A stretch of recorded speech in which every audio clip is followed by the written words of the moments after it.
Bridesmaids is, of course, a film that you're sort of legally obliged to compare Trainwreck to, because it's another sort of milestone in female comedy. And for me, it wasn't that same kind of rolling humour that Bridesmaids had, where every single time you look at the screen, something funny is happening. But the humour in this kind of came for me in sort of spluttering bursts. I mean, the jokes are like someone is sticking a fork in your leg. You wince at what you see on screen because it's incredibly recognisable in ways that you would never want to see your own life reflected on screen. Yeah. And it just has that kind of effect on it. It's incredibly sort of visceral humour. And I wasn't going to mention this, but Robin, the producer, asked me about it earlier. When I was watching the film, during one scene, I was taking a drink of water, and this is the jokes in Trainwreck creep up on you by stealth. Yeah. And halfway through a sip of this water, one just kind of punched me in the chest. And I sprayed it all over the person sitting in front of me. If they're listening today, I'm incredibly sorry. I did actually try to apologise during the film. I don't know if that apology was received or not, but anyway, it's that kind of movie. I think what's really interesting is how this kind of slots into Judd Apatow's career, because his last film was This Is 40, which was about the onset of midlife crisis, and that to me felt very kind of rarefied and cloistered, and it was about his kind of life. Yeah. And what this collaboration with Amy Schumer has done is thrown the doors wide open and brought his comedy and her comedy together into this very kind of intensely lived in, plausible and relatable kind of humour.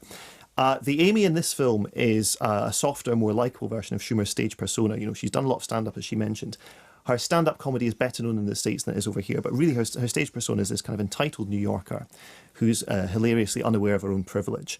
And the character version of that in the film made me think of another Amy, which is Amy Dunn in Gone Girl. It's in its own way, just as that character is played by Rosamund Pike. It's a reaction to that kind of cool girl stereotype that's very prized by society, where women have to be very hot and very game and very fun all the time. And Gone Girl shows you the ultimately self-destructive, far-flung point of that in the structure of a thriller. Yeah. And what Trainwreck does is it shows you exactly the same thing, just as effectively, I think, in the structure of a comedy. As I said, she's sort of single, she's sort of successful. She works at a magazine in New York where they run articles like 10 Ugliest Celebrity Kids Under 6. Her editor is Tilda Swinton, who, as you said in the interview, is totally unrecognisable with this kind of blow-dried hair and fake tan all over herself. And it sounds like, when you describe the premise to people, it sounds like, oh yeah, we've seen this before. It's Bridget Jones again. And this is someone who is living in a city, who is just kind of odds and ends with things. And what's funny about it is their ongoing humiliation. That's what they're supposed to laugh at, ongoing humiliation in their love life, ongoing humiliation in professional life. And Trainwreck is far, far more subversive than that. Amy's personal life in the film is chaotic and it's very funny. But to me, it didn't feel as if there was any moral judgment there. You're not sort of laughing, ha ha ha, what a pathetic creature. You're laughing at her lust for life and the way in which she goes out to seize these opportunities. And often, she does sleep around. But this idea that sex is something that can, for her, it can be an escape from the difficulties in her life rather than the cause of it. And this is totally turning the Bridget Jones thing on its head. Yeah. So I don't want people to kind of think this is a type of comedy they have seen before. I mentioned Bridesmaids before. Kristen Wiig's character in that, Annie, was a very, very clever articulation of what it means to be a woman at a very specific juncture in life.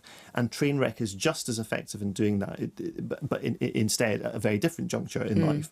But it expresses what that's about very, very clearly.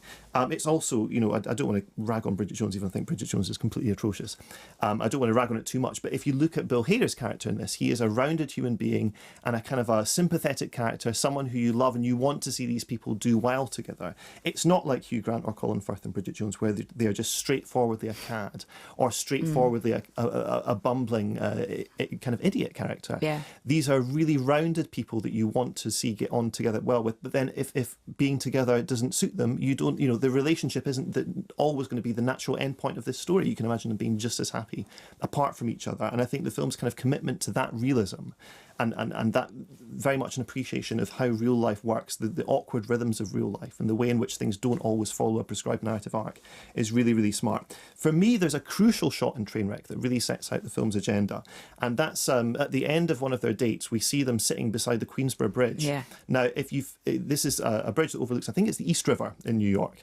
And if you've seen Manhattan, Woody Allen, even if you've seen the poster for Manhattan, I've got the poster in my house. Right. Yeah. That's a direct reference to a scene that's at the end of the famous date scene in Manhattan, where Woody Allen watches the sun come up over New York. And the idea is that this is, in the 1970s, New York belonged to people like Woody Allen.